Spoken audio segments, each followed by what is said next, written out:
everybody. This is Marina, your podcast host at Unbossed. Here we go. At Unbossed, I interview amazing women in underrepresented fields. There is so much woman power in the world that I want to provide these women a platform to tell their story. Please connect with us at www.unbossed.io, and please consider supporting by sharing, liking, and commenting the podcast. Tell all your Netflix friends and family about it. Submit a recommendation for our guest. Subscribe on your favorite podcast app and YouTube. Donate by clicking on the anchor link and help me continue to deliver your content. I hope you enjoy, and welcome to the show. And this is going to be another great interview. So, Christine, one of the questions that I always ask in the beginning, and we're going to continue talking about your experience, but where did you grow up? How did you grow up? Who was Christine as a little girl? And I know you already told me you studied philosophy, so it's not the traditional tech career. Let's jump into that. Okay, so I think my childhood informs a lot. When you know me and you work with me and I tell you about my childhood, you're like, oh my God, it explains so much. I'm the oldest of 7 children. I just was born into organizing things. I'm comfortable in chaos. I love people and the energy of people. And I think that comes from, having a 3-bedroom house with 7 kids and 2 parents, right? We moved a lot when I was young, so I'm comfortable with that aspect of life. And I got to see my dad go back and get his graduate degree when I was in the 1st grade. So I was 6 and 7 years old, and I got to see my dad go back to college and work hard. And it's pretty cool to be on the front row of seeing your parents' career develop and unfold and build over time. I studied philosophy because my father told me, study what you love. I swear it will work out. And I wasn't certain that he was right until I got into tech. And I was like, oh my gosh, he was a genius. I don't know if you know, but there's an old saying. Mark Twain used to say that there are 3 stages of life. My father knows everything. My father basically doesn't know shit, and my father knows what a smart man my father is. And so I'm definitely in the 3rd stage. I think he's very smart. But I grew up in this rambunctious ecosystem of really different people. I studied what I loved, and I found my way to tech almost by accident. And I have been, for a lot of my career, especially the first half of it, I was the only woman on my team for years. And over time, I've become a vigilante for representation and equality in tech. Especially as a thinker, I recognize that when my team has a bunch of people that all went to the same schools and had the same life experiences, when we are faced with a technology problem that no one's ever seen before, the group all comes to the same conclusion, and they celebrate because it seems so smart because everybody got the same idea. But really what's happening is we missed all the other ideas because everybody followed the same patterns of thinking, and we got to the same conclusion, which could be faulty. So I'm a huge advocate of what diversity does to the success of teams and the profitability of organizations. I'm a big advocate for women and people of color in our space. And I'm deeply concerned about attrition that's continued to happen. Even now, we see attrition out of every level, Marina. We're losing young women in STEM programs. We're losing women out of the middle layer and people of color out of the middle layer, and we're not making good strides in leadership. So there are gaps. It's not just compensation, it's leadership and board representation. So there's work to be done. Absolutely. Sorry, so that's 100% agree. Absolutely. No, you're totally right. Hindsight 2020 though, because at the moment that you were there, did you feel this gap or not? Were you aware that you were the only woman in the space? I mean, I'm sure you felt it in some way, shape, or form. I grew up hanging out with a bunch of guys, and I was really comfortable hanging out with guys. And so that part of my work was enjoyable. I was comfortable being inside of that group.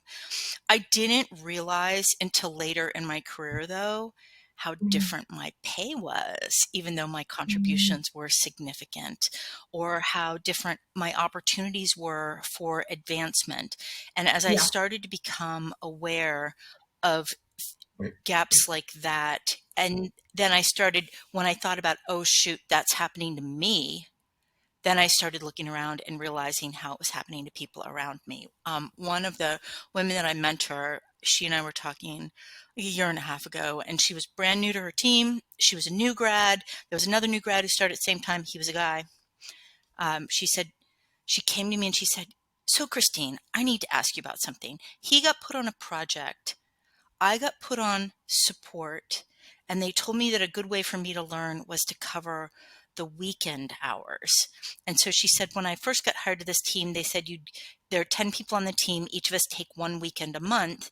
And she said, now all of a sudden the story's changed, and he needs to focus on his project, so I need to cover his weekends. But they've also told me they think that I can learn more by doing support work. And so now I'm doing like every other weekend. And I realized, gosh, this stuff is still going on 30 Oh years my later. God. Yeah, no, that's definitely one of the things that we all experience. Well, not all, but maybe most of us experience I in think so. tech. Another thing that I also like, let's maybe give the listeners a little bit of a rundown. I don't want to diminish your whole career's experience, but you've worked Right. for many amazing company, including Uh, Volkswagen and Dell and Daughtry Business Solutions, McDonald's, Groupon. Like you've been around the block a couple of yeah. times, if you will. Um, and tell us a little bit about your what roles you held as your career progression throughout these roles. Great. I started doing basically architecture work in my first job in tech, figuring out how to design computer networks and data centers. And our projects were chronically late, chronically over budget. So I proposed that someone should be in charge of making certain that the project just got delivered properly. And they said, try it for 6 months, let's see what happens. And it went really well. And that became a program management practice that I defined, and that was still the heart of profitability for that organization. So I worked for a small privately held company and really knew that I needed to press myself in a larger setting. And I went to work for Volkswagen. Volkswagen was amazing. I got big projects, my first team to manage, a great management training program. And my next step for Volkswagen would have been to move like to the corporate headquarters. And my children thought that was a bad idea. So I have 4 children, and they voted down that relocation. And, so then my next job was with Dell, and Dell gave me this huge team, 16 direct reports, doing delivery of complicated projects, but also struggling to perform. And so I took everything that Volkswagen taught me and I brought it to Dell in order to turn the team around. And we went from last in the United States to the top position in 22 months. It was a ton of work. But there I learned the the unbelievable impact of setting quarterly goals, of distilling large, complicated technical things down into components that people could understand and deliver. I really learned the value of measurement. I learned the value of understanding each of my people uniquely and understanding their skills. Mm. So Dell was a wonderful experience. Dell offered me an opportunity to go to Boston, again vetoed by the family Stone. And they had strong opinions, Marina, strong opinions. And I found my way to McDonald's, and at McDonald's, I got to run strategy for North America Tech, which was so fun and such a great scale. And I ran my first agile transformation, taking a waterfall team and having them start to do agile software delivery. And I Beautiful. learned so much about transitions and humans and how they react and how you have to reinforce and what works and what doesn't. And I took that experience into my next couple of companies, and I was brought into Groupon to lead the agile transformation, Mm. which happened right at the start of COVID, which was, boy, was that challenging. It was 1,300 people, 8 countries around the globe, Yeah. that switched from waterfall delivery to agile. It went really well, and we followed that immediately with objectives and key results, which is how all the Yes. big tech companies set goals and track OKR. them. And yes, I love OKRs. I could talk about those all day. And this whole time I've been mentoring people. I'd written a book about work-life balance because I realized a lot of the ways that working parents save time, other working parents don't know about. So I thought, man, this is a way to accelerate progress for all of us out there who are doing these two things at once. And my eldest daughter came to me about a year and a half ago, got a job as a people manager for the first time. She's a product manager, and said, like, what books should I read? And I realized there wasn't one. So Mhm.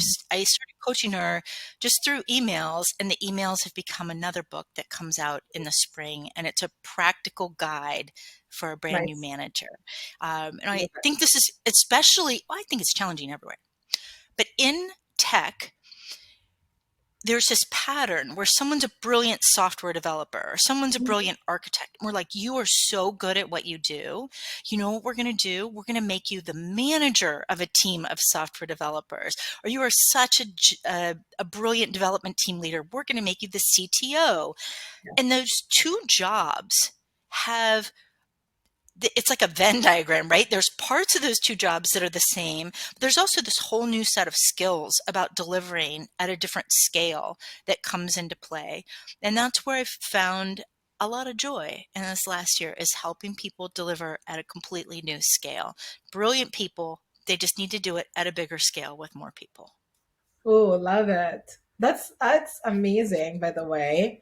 I love all your experience that you just told us. And by the way, kudos to Yep. you for staying in tech, by the way. Like with all the dropout rates that we see today in the industry, staying and having that representation, I'm sure it was influential for so many people, men and women that either work with you or saw you in the role. So like I kudos.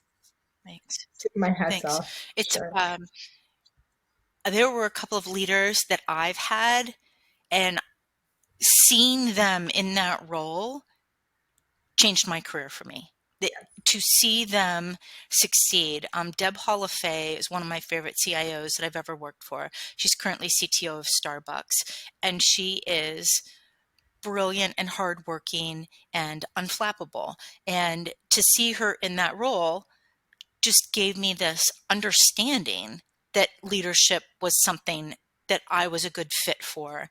Mm. And you're right. There's something about seeing it that's so much more powerful than empty words or DEI programs, right? Absolutely. Yeah. 100%. I believe that when people ask me what is your, how do you your contribution as a woman in tech to the tech industry, it's like I am a woman in tech, in the tech, and that's my contribution, my existence, and my being in there. It's part of being able to make it diverse and being able to Yep. let others see me and I see others, and that's part of Yep. the whole game. You told me about your family vetoing a couple of these decisions, and that was like so juicy. So I want to know more about that too, because that's the two sides of us, right? Like we have Right. children and families, and we are working and taking on roles. Um, how was that? I'm sure there's more to that. I would love to know more about that. And how do you decide with your family what decisions to make in those moments? Um, so oh my gosh, that's a multi-part answer. The first and important part of the answer is I moved a lot as a child, Okay. and it was not easy. Yeah. It's really hard to make Yeah. friends and then move from one city to another. In Yeah. fact, I had four different elementary schools between kindergarten and fifth grade. Mm, It's a tough time. So I and my husband had been moved a lot too when he was younger, and we both kind of said, you know what, unless something's a life-changing opportunity, we don't want to do this to our kids. mm, But when these came up, we had conversations as a family.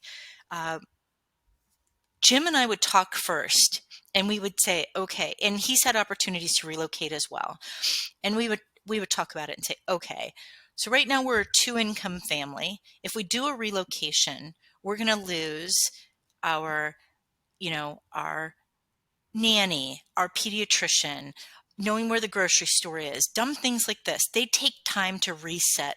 So our pact with each other was that if either of us ever got a job that was going to pay more than our 2 incomes pulled together, like that we Ooh. would consider. That's a game-changing job.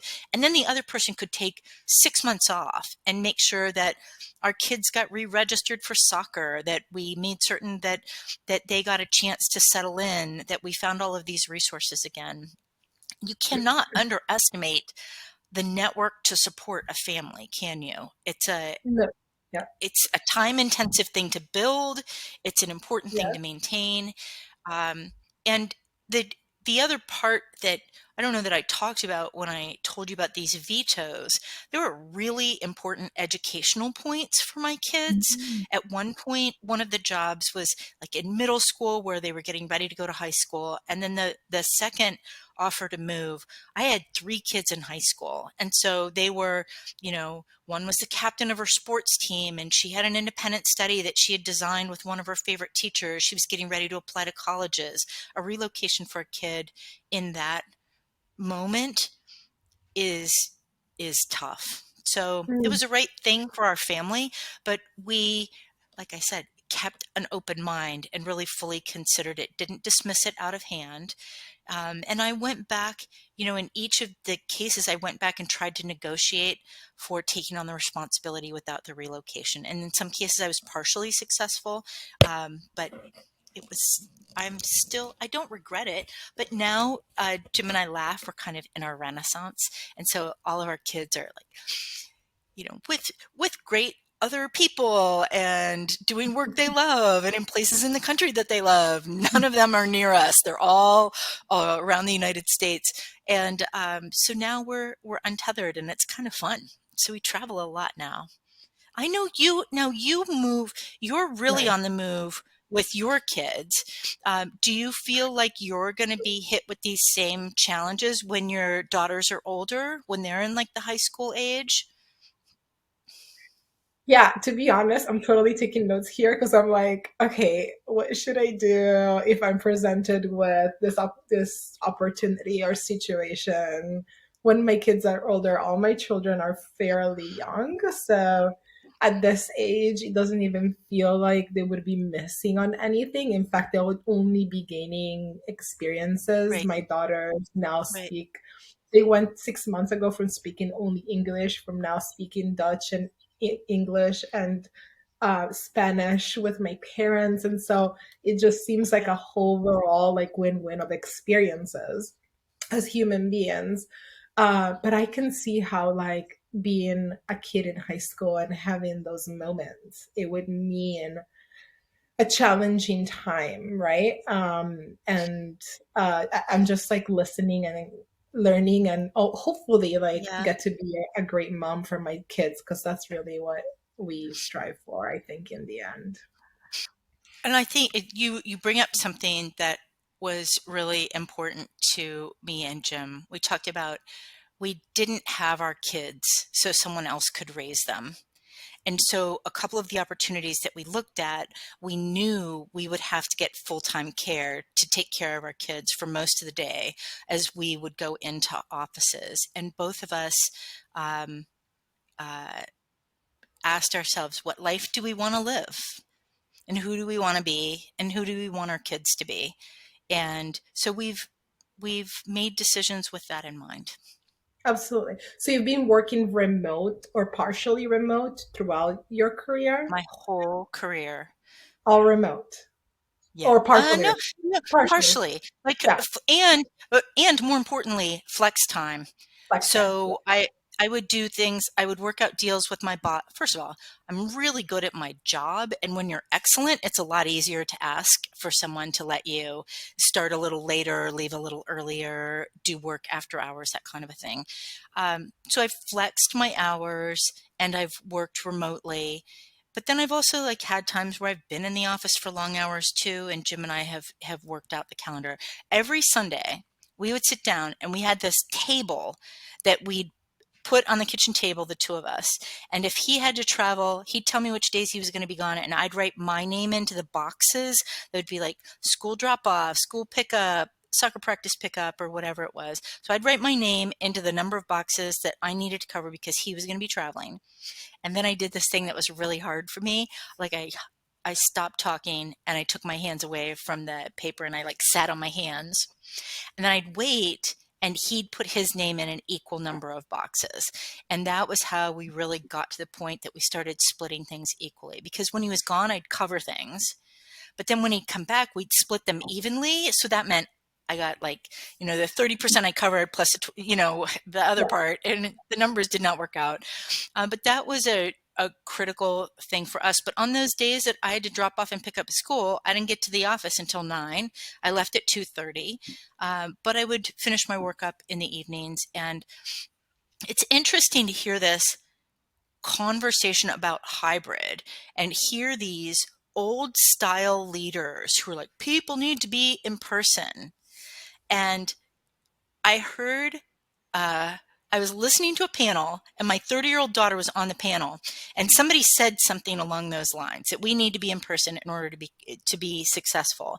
And I watched her face and I could tell we were feeling the same thing. And she spoke up and she said, I believe that butts in seats supports poor managers. Poor managers can get away with not understanding exactly what people are working on or understanding if their people are really getting work done that they committed to when they look at them. When they don't look at them, the manager has to be structured and organized and actually really understand each of their people and understand the difference between who can make a commitment and who can't, and who can estimate well and who's still working on that muscle. So I'm a passionate believer in this hybrid model can be not just successful, it can force a new rigor in leaders that doesn't exist now. I like that because it speaks to the evolution of middle management, if you will. It speaks to, a lot of people sometimes are confused about what do I do as a first time manager or at entry level? Like what are my tasks? What are my responsibilities? And right now it feels like the answer is it depends of the company. It depends of you and it depends, right? But there's some core fundamentals things that should happen as a manager that perhaps don't happen all the time, like you said. And it's to support poor management across the table. And the truth is that these core things have to be taught. They're not something that you instinctively know. Yes. And they can be taught. Management, I really believe management is not a inherent talent that you're born with or you're not. I believe it's a methodology that's learned. Great. And so I know you have other tips from your first book that you mentioned the calendar thing, and that was part of the suggestions in your book. I just want to know a couple of more tips, a couple of more of your favorite ones from your first book. My favorite ones? Okay. So both of these tips horrify my mom, but they Great. both work. I love those. They both work really well.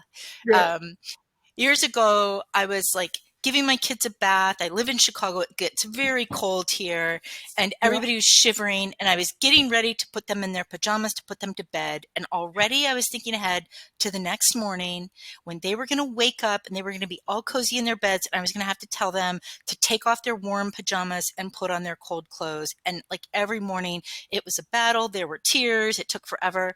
And so that night I was so tired. That night I was like, everybody's going to bed in their school clothes. And they just started laughing. But their school clothes were like little leggings and turtlenecks and, comfortable pants with elastic around the bottom. And I thought, you know what? I'm just going to do this for one night. And they slept really well. We got up in the morning. All I had to do, now keep in mind, I had 4 kids under the age of 8. So all I had to do was like slip their little feet into their little shoes, and we got downstairs to have breakfast, and it was 20 minutes earlier than we normally got down. And I realized, Wow. oh, I am doing this every day, because you start to add up 20 minutes and you're like, man, 20 minutes over 3 days is an hour. And you start to think, if I'm saving an hour or two a week on doing this little thing, oh my God, I could get a creative new project done at work. I could do something that could be a game changer for my career or things like that. Um, so put your kids to bed in their school clothes. That's one of my favorites. The second thing is that we evolved to doing something that Jim and I kind of jokingly call free range feeding, where we decided that instead of telling our kids, oh, you have to wait until it's dinner time, which then you end up with like unhappy little creatures who are starving and waiting, and when is it going to be ready? And we went through that cycle, and then we just decided, you know what, heck with it. Eat whatever you want. We didn't keep junk stuff in the house anyways. And so we put on the lower shelves of the refrigerator, we had like yogurt and cheese and apples, and they could get pretzels out if they wanted to. And they were able to get whatever they wanted, whenever they wanted it. And they would just eat when they were hungry and not when they weren't. And sometimes like we'd go to sit down for dinner and there'd be someone who had just eaten like an apple and a bunch of string cheese or something. And the rule was you have to come to the table for conversation. You don't necessarily have to eat, but come for conversation. And it worked really well. So they've grown up with healthy eating habits. They eat when they're hungry. They don't when they're not. And it took so much stress out of our lives to have that. But, I grew up in a household where, when you're feeding 9 people, it does help to have a schedule, right? But Yeah. so those two things really, you know, caught my mom off guard when she came to visit. She was just horrified that they went to bed in their clothes, and also horrified that like a 3-year-old would go open the refrigerator, get out cheese, and I wouldn't be bothered by that as I was making dinner. But those are like really practical things that helped us a lot. I'd say, another practical thing was changing my language. So if somebody said like, let's do a meeting at 3, I never said, I have a pediatrician's appointment, I need to get to Carline, I have to pick up from soccer. I just said, like, I have a conflict. And the neutrality of that language with an alternative time meant that I didn't reinforce the perception that my being a parent might somehow impact the quality of my work or my availability or my work ethic. I just left it out. I used a phrase too, start of business. So somebody would say like, hey, could you do this for me like by Wednesday? I'd be like, great, like start of business Thursday. Good, because they had been thinking like Wednesday by 5. But if I said start of business Thursday, my very worst case was if somebody got sick or if there was an emergency at home, I could finish it up early the next day. So I there are all love these practical. that. We all have to share what's your favorite tip? Like, what is something that you do that maybe your mom wouldn't have done that Oh my just God. gives you such peace?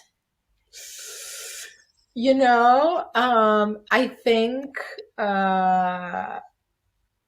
I do so my one of my things about, by the way, I love all your tips.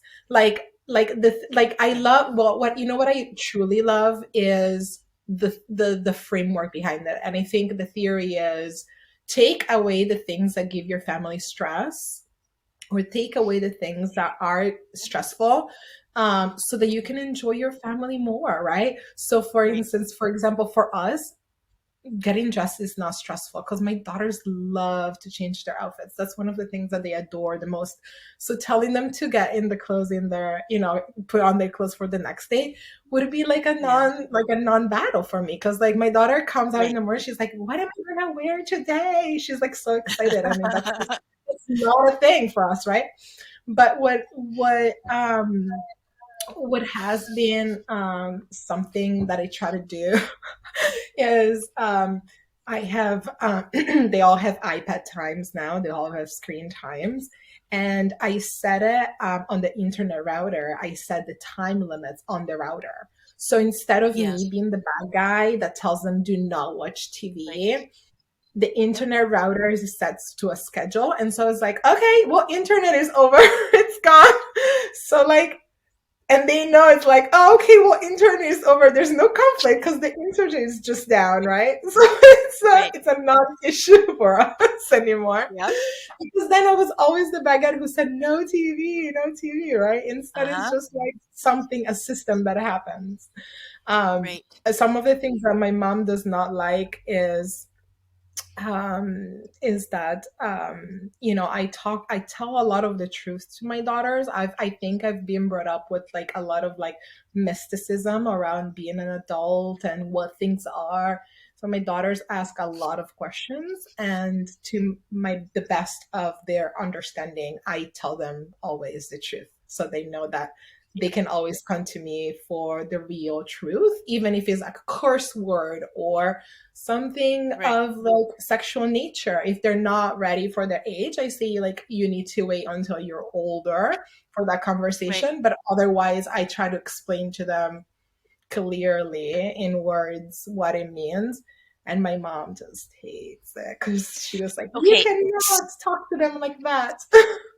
Okay, so I have a recommendation for you. There's this book called It's So Amazing, and it's this Yeah. kind of a picture book, and it talks about like basically how babies happen and how people's bodies evolve over time. And we gave it to our kids when they were really little, and like it was always on the bookshelf. You could look at it whenever you wanted to, and there are drawings of naked people and explanations of things in there. And it's I like the track that you're on, because the best time to talk about sex and having babies is when they're way too young to be having sex and babies, because then it's just like an interesting academic discussion, right? But if you Correct. have the discussion when someone's like in their teenage years, then there's like a context. Like, do you think that I'm do you think that something's going on, or do you not like this person that I'm dating? Like, what is going on? Yeah. And the one thing that's made me feel a sense of optimism has been the results in the U.S. elections in the past couple of weeks, because Yeah. so many rights around reproductive freedom were protected in this last round, and it is so critical for your daughters to understand these things, because it's not just their choice about when they become a parent. The timing of their choice does impact their career. There's no question about it. There's no way around it. It does. And it's a critical thing to be pursued thoughtfully, don't you think? I think so. And I think like truth telling, especially to Yep. girls, Yep. I think is critical for their formation of thought as well. Yep. So that's what I'm going for. I'll let you Okay. know how this I backfires. I think it'll work well. I did yeah, I cannot tell this story on the podcast, but there was one point that we regretted having told our children the exact words for different body parts, because one of our kids was using the exact words for body parts in preschool, which Yes.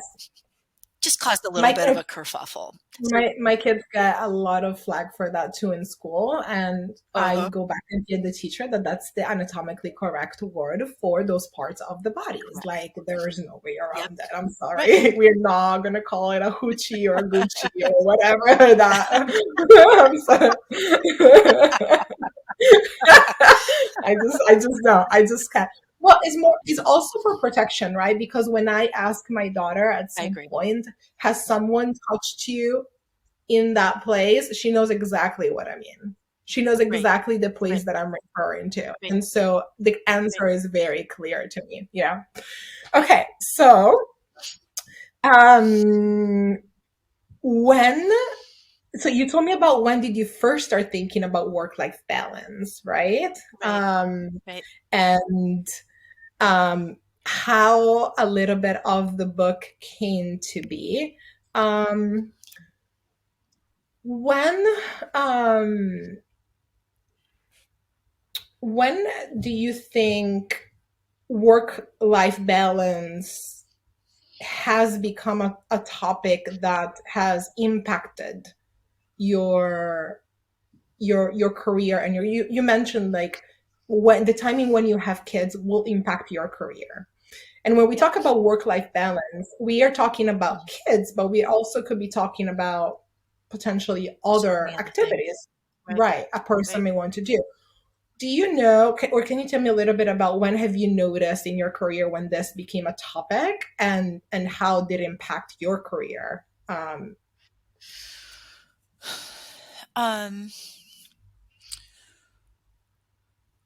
that that's a really great question, man. I have a couple different thoughts on that. Um, I have a story and a reference and a thought. I think graduate programs are a place where this comes into place. So first of all, there's a great book called The Defining Decade by Dr. Meg Jay. In it, she talks about your 20s and how some people, especially women, are kind of careless with their 20s, and they're like, you know what, I have years to be serious and have a career, get married. Like I'm going to do things like do things that fuel my heart. And she talks about how that advice is given to a lot of young women, and then they do that, but then they wake up in their 30s and their compensation is low because they never entered the professional job market until later than their other friends. So they're years behind in terms of raises, promotions, salaries, those kind of things. And they don't live the same existence as some of their peers do. They might struggle to find someone to be a long-term partner because they haven't been in circles that had unmarried potential partners in them. It's a really fascinating book. And she talks about don't waste your 20s, don't lose your 20s. And I would say that is something that I've paid attention to, is that the 20s are a great time to jump into work and try different things and look to get career progression. I tell my daughters, like, go hard at compensation in your 20s because it sets a bedrock for what will come afterwards. And at that point, then you can start to negotiate different things. So you talked about other things coming into play. I think graduate studies are a good example of work-life balance. So the Dr. J book is about when you put kind of your pleasure before your I don't know if the right term is discipline, or your plan Discipline, around your yeah, career. yeah, Yeah, maybe planning or that's it. discipline. Um, so Dr. J talks a little bit about making those decisions about the softer side of the quality of life in your 20s. I would say another thing that I've noticed are decisions about graduate degrees. Sometimes I notice people extend their educational period, and that can have an impact on their work-life balance. If you're working and trying to go to graduate school at the same time, those things can come into play. In general, I think we all have a work-life balance issue when it comes to access and working remotely. Whether you have children or you're running a marathon or you're in graduate school, the boundaries of the workday have started to dissipate. And on one hand, that's good because Christine can drop her kids off at school or leave at 2 o'clock to get someone to a doctor's appointment. But the bad part about that is that then there's an expectation about what Christine might do before or after work hours to catch that up. And some of those expectations are fair and equitable, and some of those expectations are start to move us into spaces where we're working far too many hours or we're being given unreasonable expectations for delivery. So I think work-life balance is one of those things that we speak about in terms of parenting, but the truth is it's a larger issue that each of us needs to step back from our job, probably at least every 6 months, and say, what is it that I want to accomplish personally? And is what I'm doing right now contributing to that or detriment to that? Is working I Sheryl Sandberg is both a genius and an incomplete thinker. I love Lean In. I Yeah. love that she told all of us, like, be brave, say yes to opportunities, lean in. Yeah. But I had a point in my career where I met someone who was leaning out, and it was eye-opening for me. I was working on this Yeah. huge project for a data center, had to go talk to some guy, a person in finance, and this, like, I don't know, 50-year-old guy. They're like, oh, go ask Bob. So I went to ask Bob, and we start working on something. And all of a sudden I was like, Bob, look, I don't mean to be rude, but I think you're overqualified for this job. And he just started laughing so hard. And I said, what is so funny? He said, Christine, I was working for a very large company. He was like, I was a CFO for the national organization. And he said, my mom was diagnosed with Alzheimer's. She's in a care facility that's close by. And I retired and said, I'm going to move to the Chicago area because I want to be able to see my mom before I don't have her anymore. And he said, one of my friends heard about that. And he's like, Bob, you're going to be so bored. And I was like, I think I probably am. And the friend was like, look, would you be interested in doing a financial analyst job for like a couple hours a day? Because you're going to get more done in 2 hours than anybody else could get done in 8. And then you'd have something to do. I don't care when you come. I don't care when you leave. And so he'd show up every day about 9 after he took his mom for a walk in the morning. He'd leave at about 11:30. They'd go have lunch for a couple hours, talk. And in the afternoons, he'd go back and they'd work crosswords together. And if she didn't want to talk, he would just sit with her. But he stepped back into a limited hour, lower paying job because he made a deliberate decision about who he wanted to be in that moment. So I think Mm. that there's work-life balance for all of us is this critical assessment of where we are, where our family is, with what the options are, and then we make a decision. Michelle Obama gave a great interview once. Somebody asked her, like, what surprises you about being the first lady? And she said, I'm always surprised at the number of young women who knock on my door and say, do you have a minute? And they come in, close the door, and they sit down and they go, I don't understand. Like, how'd you do it with kids and a job? Like, I just don't understand how you did that. And this is kind of fun because what the Obamas did is what the Stones did. We would sit down like every 6 months and we'd talk about what was going on. We'd talk about like, every, the kids seem really stable and happy right now. I think it's cool if one of us keeps traveling or one of us keeps working some long hours. Everything seems pretty stable. Or we'd come together and say like this child is struggling in school or struggling with, I don't know, general happiness right now, probably need some more attention. Is there any way we can make adjustments to what we're doing that helps cover this? And we would make decisions. We'd kind of decide whose job was primary. Maybe one of us took a job that was going to be brutal hours until we really got onboarded and figured it out. Then the other person would say, I got, like, when I took a job at an organization that warned me that dinner meetings happened 2 or 3 nights a week, but they weren't always scheduled. Jim said, I got dinners. I got dinners. And so he covered dinner for like the first year that I was with that company so that I didn't have to say no. Um, so we just took turns. That's how we did it. Other people say this person's job is the primary job because of compensation. But each of us need to stop and reassess. I love that. That is really good. And it speaks also to when you wrote the book was a different time than it is now with COVID, right? And you mentioned that Right. everything is like more fluid. It's blending all together. I had It my is.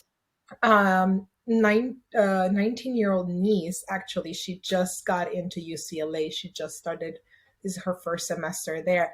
She Yay. called me, she said, I don't have work-life balance. And I was like, how do you know this word?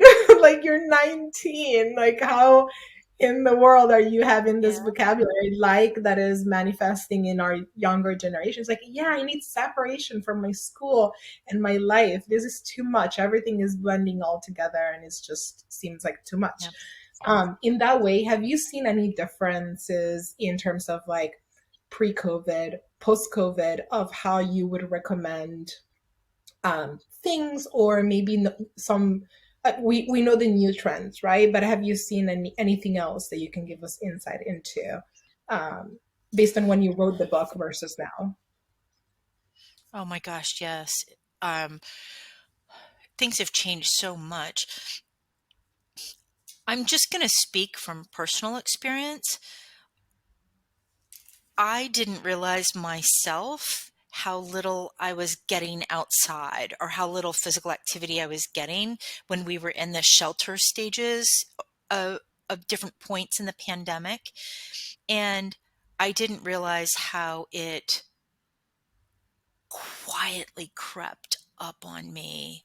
And then all of a Mm, sudden, I wasn't feeling well, but I didn't understand I hadn't been moving a lot, or a lot of like, I noticed that people were very like short-tempered with each other when we were out in public. Like people were frustrated that somebody was wearing a mask. They were frustrated that somebody wasn't wearing a mask. Somebody would start coughing and everybody would get nervous. yes, So I feel like there's a lot of, we're all fierce and we're strong and we're smart, and when something goes wrong, we tell ourselves like, suck it up, get back in there and get this done.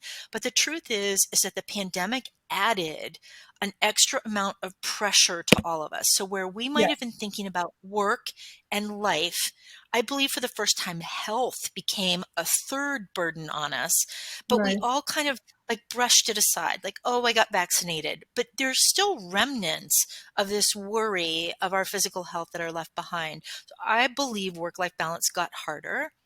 And I think that we ignore the pressures on us from the pandemic because we're just tough. And it's yeah. going to take a while, I think, for all of us to recover from it.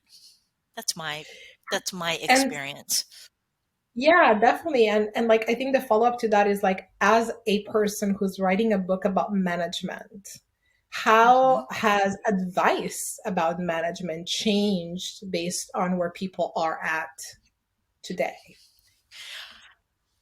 I love that you asked this. This is what gets me so energized about this. The things that I preach are all things that work whether you're in person or hybrid or remote, Okay. fully remote. They're all Right. independent of seeing Yeah. someone face to face, and they always have been. And I didn't realize that my methodology for leadership was untethered from physical co-location until I started to write the book. And I realized like, oh shoot, this is why I feel so strongly about this, because these are the Yeah. practical things that work, whether you and I are on a Zoom, whether you're in one country, I'm in another country, they still work. Uh, so I do believe that leadership has to change, and the pandemic and the emergence of remote work can be the thing that forces a new management discipline. I see a lot of companies sliding back though, because it's just easier to force everybody to come into the office than it is to solve the problem that we haven't built good managers. Nice.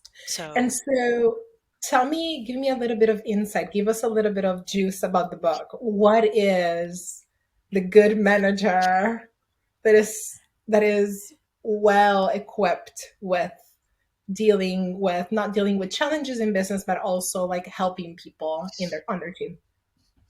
right. I would say that a great manager, their first priority is to their team and their second priority is to themselves. So where like if I was getting accolades before I became a manager for delivering on my work, a critical pivot for me is to realize that the accolades I'm going to get when I'm a manager are for my team delivering. So my number one priority every day is, does my team have what they need to deliver? And to do that, I have to understand the work that I've committed to us doing as a group. And then I need to be able to say confidently, I know exactly what every single person on my team is working on in order to deliver that work. I can't be vague about it. I've got to be pretty specific. I have to be able to distill it down. And then for them to get their work done, I really need to know my team. People aren't the same, right? Some people are super disciplined on their own. And those people, you say, look, I need this in 2 weeks. let me know if you need any help, and you're fine. Other people who might be a little less mature in their like discipline or their ability to escalate an issue, if you tell that person, here's what you need to get done, I need it in 2 weeks, the chance that they're going to come see you on day 9 and say, oh, Christine, I kind of had a question. And you realize like, oh, shoot, it's not done. We can't recover. This is a crisis. So you have to know, like, who do you need interim checkpoints with? Who do you not need interim checkpoints with? Who thrives really well when you compliment them? Who needs compliments? Who's kind of like, oh, whatever. I do not need to hear that. Just give me complicated work. When you understand your people and you understand the work, you are so powerful as a leader. Mm. And I would say that's the heart of management that people kind of gloss over. They say things about being inspirational, and they say things about they say aspirational things about, dare to lead, and, be motivational. And the truth is, you have to deliver. And to deliver, you got to know your people and you got to know your work. Lovely. That's beautiful. I'm excited. I cannot wait to read it. So it comes out. Thanks.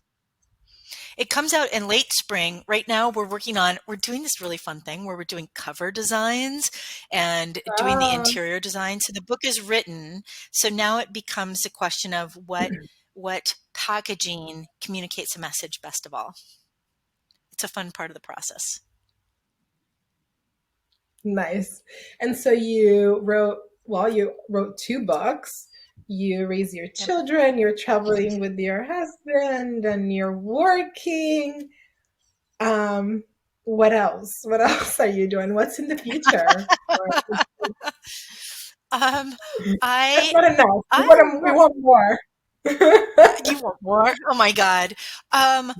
I love a good party. So I love cooking for people. I love having a lot of people over and having food for them. I really want the world to be a better place. And so everywhere that I speak, I always extend the offer for people to reach out to me if they have an opportunity that's coming up or they want to make a change. And so every week, I will have a series of half-hour meetings of people who've reached out to me for help in different areas. So this week alone, I have 8. I just looked this morning to try to figure out how many were going on this week. I want the world to be better, and the world will be better with more diverse people being parts of not only teams, but leadership groups as well. So I mentor for fun. Yes. What was that? I was going to say, is this like an open invitation? Could we say, hey, if you need help in this area? Okay, great. Thank you. It's an open invitation. And I just ask that people either talk to me virtually, or if they're in Chicago, that we find a coffee shop close by so I can sneak down and connect. And I want the world to be better. So like this week, I have 8 mentoring meetings. This week, it's been a good week. This week, I've helped 5 people get new jobs or promotions in different companies. And the companies are like Google, Zillow, the Mom Project. So there's been some great results. And sometimes each of us, all we need is an advocate to help us prepare for something. The truth is I don't work any magic. People are really talented on their own. I just help them find the path that gets them there the fastest. This is so lovely. Believe it or not, we are at time. Thank you so much. I know. Flew by. I know it does. I could talk for 3 hours straight. I will do this one day. But thank you so much for coming on the podcast. It's been lovely. And I would love to have you back once the book comes out. I would love that. I hope that you and your daughters and your partner have a really lovely evening tonight. Thank you.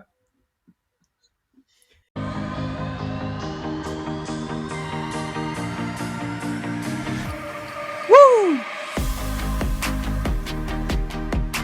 There you have it. I hope you liked this episode, and please don't forget to share, like, comment on the podcast link. Tell all your Nexus and friends and family about it. Submit a recommendation for guests at www.unboss.io. Subscribe on your favorite podcast app. Donate by clicking on the anchor link and help me continue to make great episodes. You can find all this information on www.unboss.io. See you next time.